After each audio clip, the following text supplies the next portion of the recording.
It was the kind of morning I had once loved to wake up to. A pale Austin sunrise poured through the blinds of my small condo, the cicadas already buzzing in the distance. I had risen before dawn, dressed in my best navy blue dress, and carefully carried a cake I had ordered from a boutique bakery on South Congress. Chocolate layered with fresh strawberries, her favorite since childhood.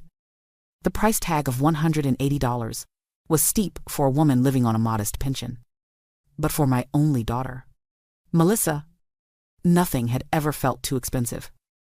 Driving north along Mopac toward her neighborhood, my hands trembled on the steering wheel, but my heart was light.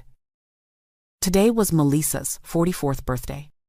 I imagined her smile when she opened the door, the way her eyes used to glow like fireworks on 4th of July when she was little. I had rehearsed the words in my mind. Happy birthday, my love. I brought your favorite.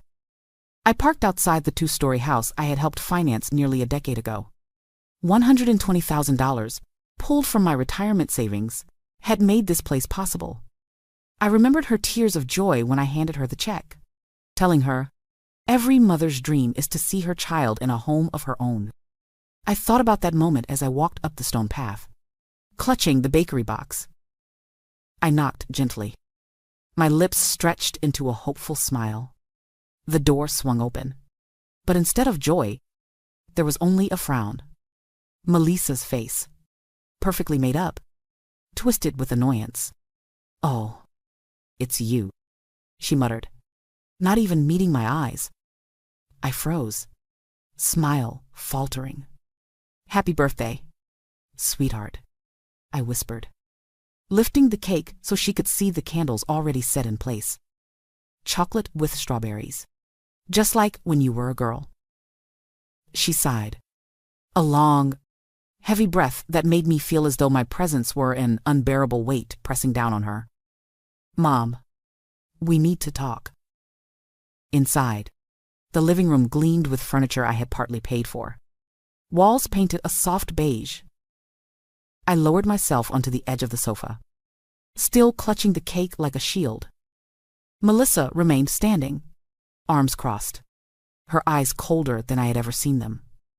I've been thinking a lot about birthdays, she began, her voice stripped of warmth, about gifts, about what would make me happiest. I leaned forward eagerly, desperate to please. Of course, darling. Tell me, a trip, jewelry, maybe that car you mentioned last month? She looked directly at me, her mouth curving into something between a smirk and disdain. The best gift you could give me, Mom, she said slowly, savoring each syllable, is to just die. The words sliced through me like glass. For a heartbeat, the world stopped. I clutched the cake tighter, feeling the candles begin to sag, the frosting smearing under my trembling fingers. My daughter, my only child, had just wished me dead. Back at my small condo in East Austin, the silence felt heavier than the Texas summer heat pressing through the windows. I set the cake box on the counter. Its once sweet promise, now just a cruel reminder, and collapsed into the worn armchair by the window. My hands shook as I pulled an old shoebox from the cabinet, a box I had filled over the years with receipts, bills, and letters. Proof, though I never thought I would need it. Proof of everything I had given. One by one, I unfolded the slips of paper, each carrying a memory. When Melissa was 4 and pneumonia nearly stole her breath, I sold my wedding ring for $1,000 to pay for medicine. I can still see the way her tiny chest heaved as I held her through the night. That receipt lay in my hand like a scar. Another slip, dated when she was 16. For $800, the pink prom dress she begged for. I worked 3 weekends in a row at the hospice ward to afford it. Her eyes had sparkled brighter than the sequins as she twirled in the mirror, whispering, "Thank you, Mom. You're the best." I believed those words. Then came the college years. $40,000 in tuition fees, scattered across multiple statements. She switched majors 3 times. Each change, another financial blow. But I never complained. I took out a second mortgage, telling her, "Your education is the most important thing." The wedding, how could I forget? $28,000 for the ballroom, she said, would make her feel like a princess. I signed checks until my hand ached, watching her glide down the aisle, certain I had bought her happiness. And the house. My chest tightened as I lifted the papers, showing the $120,000 I poured into the down payment for that suburban dream. My retirement savings, gone in a single gesture of love. The list went on. $14,000 for the twins' braces. $16,000 covering mortgage payments. When David lost his job. $10,000 more in birthday parties and Christmas gifts. I stacked the papers in neat piles, my breath coming in ragged gasps. Then I began to add. $200,000 raising her. $40,000 for school. $28,000 for the wedding. $120,000 for the house. $16,000 for emergencies. $14,000 for the braces. And gifts. Countless gifts. The total rose before me, like a mountain I had climbed on my knees, over $400,000. Nearly $500,000 poured out of my veins. Years of labor and sacrifice. If I had put that money in a savings account, I would be living in comfort now. Not in this cramped apartment counting pennies. Instead, I invested it all in love, and my return was a birthday wish for my death. At 3 a.m, lying awake, staring at the cracked ceiling, the grief hardened into something else. Not hatred. Not yet. But clarity. If Melissa wanted me gone, then I would grant her wish. Just not in the way she expected. The next morning, I woke with the kind of clarity I had not felt in years. The sun rose over Austin, spilling gold across the blinds of my tiny condo, and I knew exactly what I had to do. My daughter wanted me to disappear. Very well. But before I vanished, I would take back everything she believed she owned of me. I dressed in my best blouse and skirt, the ones I used to wear for important hospital meetings, and walked to my car with steady hands. My first stop was the downtown branch of the bank. The teller, a young man who had known me for years, greeted me warmly. "Mrs. Hayes, how can we help you today?" "I'd like to close the joint account ending in 3,942, I said, sliding my id across the counter. His brows furrowed. "That account has $15,000 in it." "Are you sure?" I looked him dead in the eye, my voice calm but firm. "Transfer it to my personal account immediately." With the sweep of a pen, I reclaimed money I had once set aside for Melissa's emergencies. A flicker of satisfaction burned in my chest. Next, I drove to the mortgage office in Travis County, where the receptionist led me to a conference room. A loan officer laid out the thick folder of documents. "As co-signer," she explained, "you are legally responsible if the primary borrowers default. But it also means you have legal standing if payments become irregular. Last year, you covered 8 months when David lost his job. That alone establishes a record of instability." I tapped the page with a finger that no longer trembled. "Keep a copy ready. If they miss again, I want to exercise my rights." Her eyes widened slightly. "Are you sure you want to take such a step against your own daughter?" I smiled without warmth. She made it clear I am no longer her mother. I am merely her safety net. That net is gone. By afternoon, I was sitting in the oak-paneled office of my old friend and lawyer, Arthur Green. He had known my late husband, had seen me through the hardest years of widowhood. When I told him Melissa's exact words that her birthday wish was my death, he leaned back in his chair, his expression tightening. "Julieta. I mean, Clara," he corrected himself gently. "I never imagined she could be so cruel." "Neither did I," I whispered. "But I want to make changes. All of them."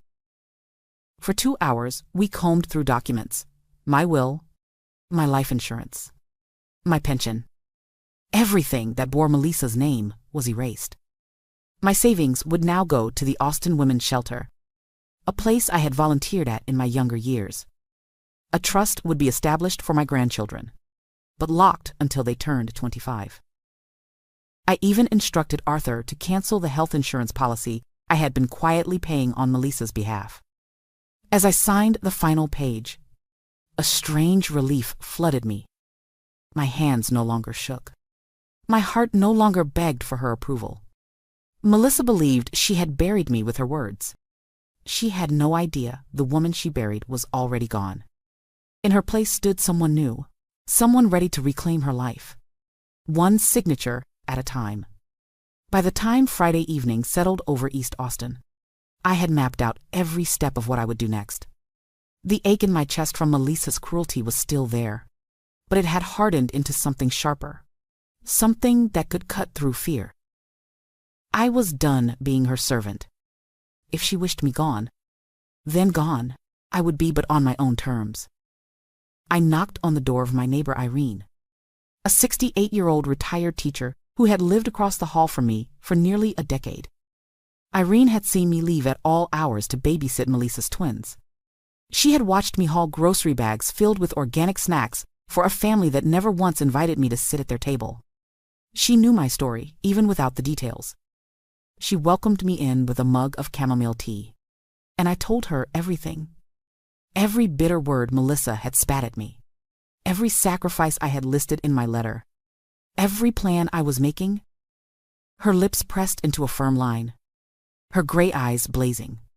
"That child doesn't deserve you," Irene said firmly. "But if you want my help, you'll have it." I slid a sealed envelope across her table. Inside is the letter. 20 pages. Receipts, numbers, copies of the legal changes Arthur helped me with. I need you to deliver it when the time is right.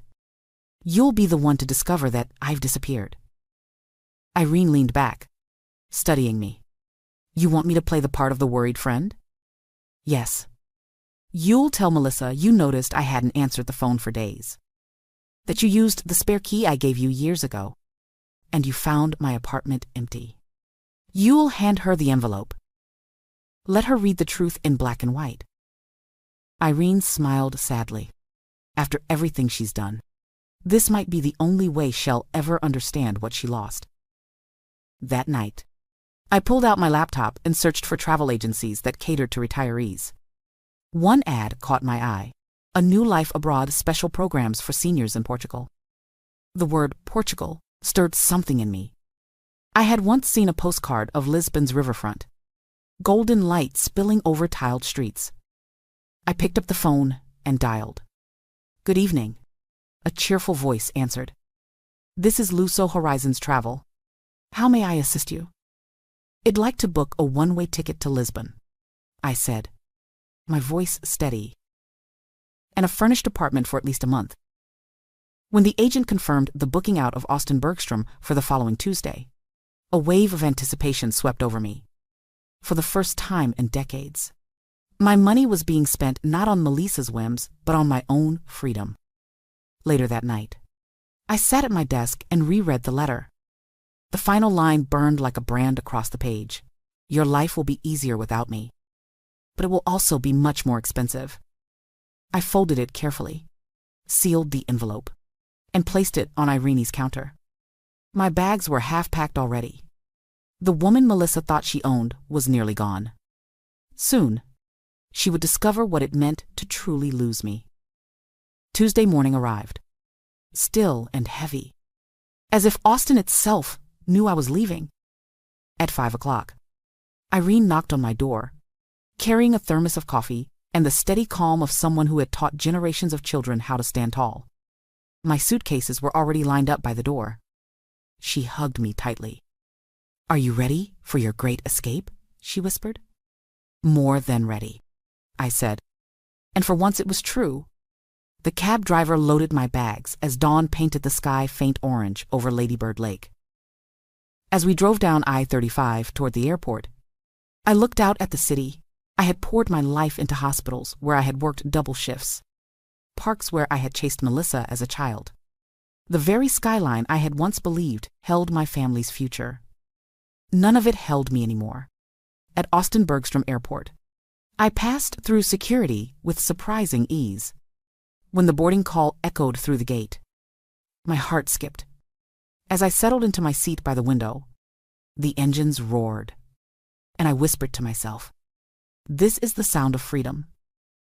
The 12-hour journey to Lisbon felt both endless and liberating. I wrote in my journal, each word a small act of reclamation. She wished me dead. I chose to live instead. By the time the plane landed, twilight had fallen over Portugal. A young man from the travel agency greeted me with a placard that read Mrs. Conde. Hayes. He guided me to a furnished apartment overlooking the Tagus River, with tiled floors and wide windows that breathed the scent of salt and jasmine. That first night, I treated myself to something I had never dared, a silk scarf in deep crimson, $100 paid in cash. It was soft, unnecessary, and entirely mine. Back in Austin, Irene stepped into her role. On Wednesday afternoon, she used the spare key to enter my empty condo. She placed the 20-page letter squarely on the kitchen table, then called Melissa. "I am worried," she told her. "Your mother hasn't answered in days." I checked her apartment. She's gone.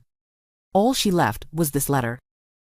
Melissa's panic exploded like thunder. Within hours, my phone buzzed with frantic calls from the familiar 512 area code.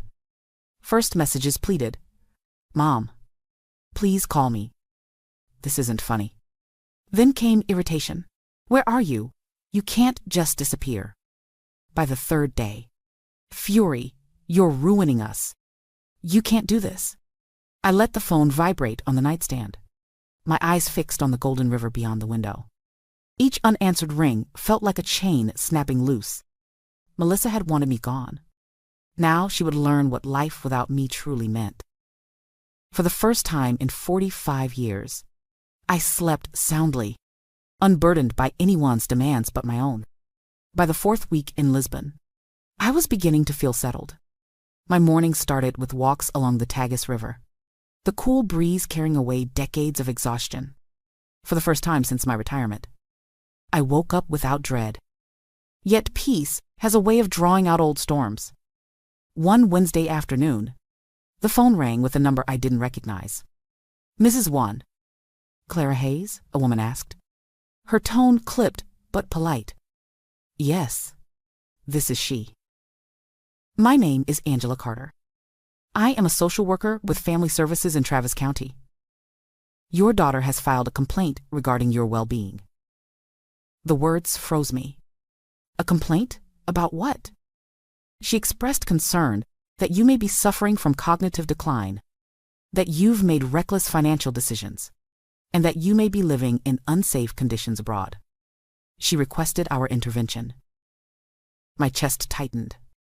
Melissa had gone from wishing me dead to trying to erase my sanity on paper. "Mrs.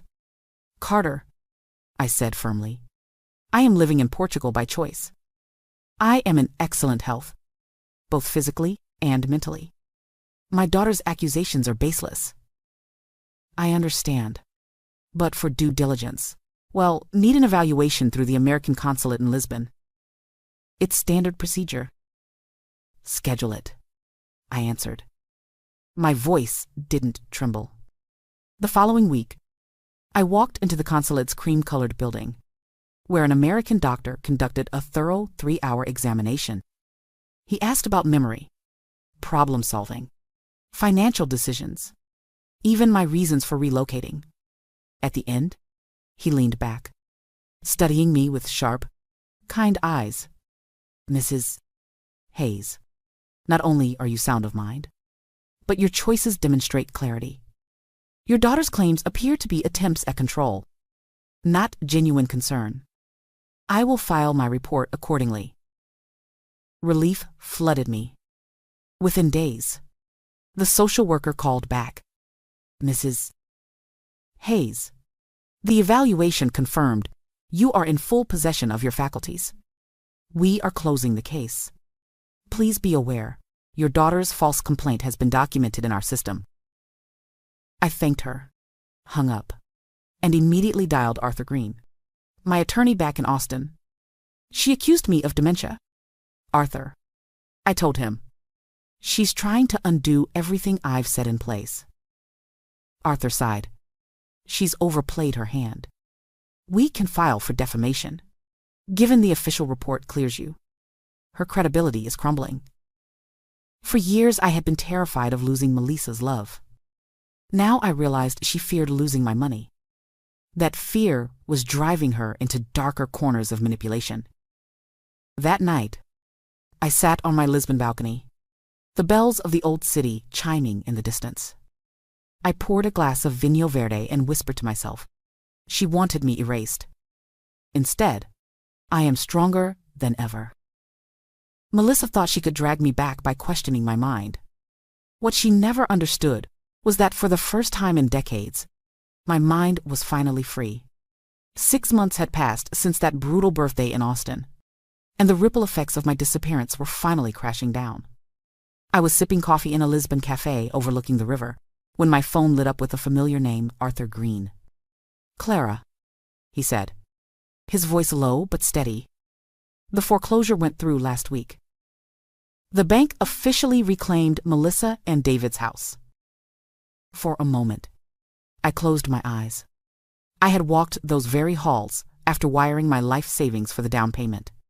Now, the place stood as a monument to their greed. Repossessed and auctioned off? What happens to them now? I asked. They've moved into a small rental off Riverside in Austin. 2 bedrooms. Barely enough space for the twins. David found work at a warehouse, and Melissa took a part-time job at a local salon. For the first time, they're paying every bill themselves. And Clara, he paused, letting the words sink in, you've recovered your $150. 000 investment with interest. A wire transfer of $185. 000 will arrive in your Swiss account by Monday. I set my cup down, my hands trembling not from sadness, but from a strange, fierce relief. What I had once considered lost forever had returned, stronger. That afternoon, Irene called from Austin. Clara, you wouldn't believe it, she said, her voice sharp with satisfaction. Melissa showed up at my door, sobbing. She said she finally understands what she's lost. She begged me to tell you to come back. And what did you say? I asked, bracing myself. I told her some wounds never close, and some words can't be unsaid. That even if you did return, you'd never be the same mother she once knew. I reminded her that she told you to die. Her face, Clara, it went white as chalk. I pressed the phone closer. Did she mention the money? Oh, yes. She cried about the mortgage, about the twins needing school supplies, about not knowing how to manage without you. But never once did she admit she was cruel. Never once did she say she loved you. That night, I walked along the Alfamas cobblestone streets, lanterns flickering above me. I thought about Melissa in that cramped apartment in Austin, stripped of luxury, stripped of the illusion that her mother would always rescue her. It wasn't joy. I felt it was justice. For decades, I had been their safety net. They believed I would bend forever. But when I cut the cords, they had to fall. And in that fall, perhaps, they might finally learn. I lifted my face to the Lisbon night sky and whispered, you wished me gone. Melissa, now you see what life is without me. And for the first time, the words tasted like freedom, not grief. 1 year after I left Austin, I sat on the balcony of my Lisbon apartment, watching the sunrise paint the Tagus River gold. The air smelled of coffee and sea salt, and for the first time in decades, I felt whole. My lawyer's call had confirmed it. Between the foreclosure, recovery, and the sale of my Austin condo, My accounts now held over $500,000. At 73, I was wealthier than ever, not just in money, but in peace. Still, my thoughts drifted to Melissa. I imagined her waking in that cramped rental off Riverside, juggling bills, hearing her children ask why Grandma didn't visit anymore. Maybe she told them I was stubborn. Maybe she told them nothing at all. But I knew the truth. Words have consequences. And her birthday wish had burned a bridge that could never be rebuilt. What struck me most wasn't the cruelty of her words, but how easily she had said them. The best gift would be if you just died. She hadn't hesitated. For years, I mistook dependency for love, manipulation for closeness. In reality, I had raised a woman who valued my wallet more than my presence. The revelation was bitter, but it gave me freedom. For too long, I had lived as if my only worth was what I could give others. By walking away, I discovered the life I had delayed: painting classes twice a week, hikes with other expatriates, dinners filled with laughter, untainted by demands. Sometimes, when the bells of Lisbon's old churches rang, I whispered to myself, "Clara Hayes, you survived your own funeral." Because, in a way, Melissa killed the mother she thought she owned the moment she asked me to vanish. And in that death, I found a rebirth. The greatest twist wasn't that I disappeared. It was that disappearing gave me back my life. So here is my lesson. For anyone listening, love is not measured by sacrifice alone. If your love is treated like currency, spent until you're empty, then it is no longer love, it is exploitation. A parent's duty is to raise their children, but it is not to become their endless supply of money, time, and self-worth. I am living proof that it is never too late to choose yourself, to walk away, to start over, even at 73. As I raised my glass of Vinho Verde to the Lisbon sunset, I smiled. Melissa had wished for my disappearance, and she got it, only not in the way she imagined. I disappeared from her world, yes, but I reappeared in my own. And that, at last, was the best gift I could ever give myself. Looking back, I realized that the cruelest words I ever heard, my own daughter wishing for my death, were also the spark that saved me. They forced me to see the truth. I had given everything, but love without respect is not love at all. By walking away, I discovered that my worth is not measured by the money I spend or the sacrifices I make, but by the dignity I choose to protect. It took me 73 years to understand that sometimes the bravest act a mother can take is to stop being used and start living for herself. Today, I wake up each morning free, at peace, and finally, proud of the life I built for me. What about you? What lesson do you take from my story, and from which city are you watching? Share your thoughts in the comments. I'd love to hear them.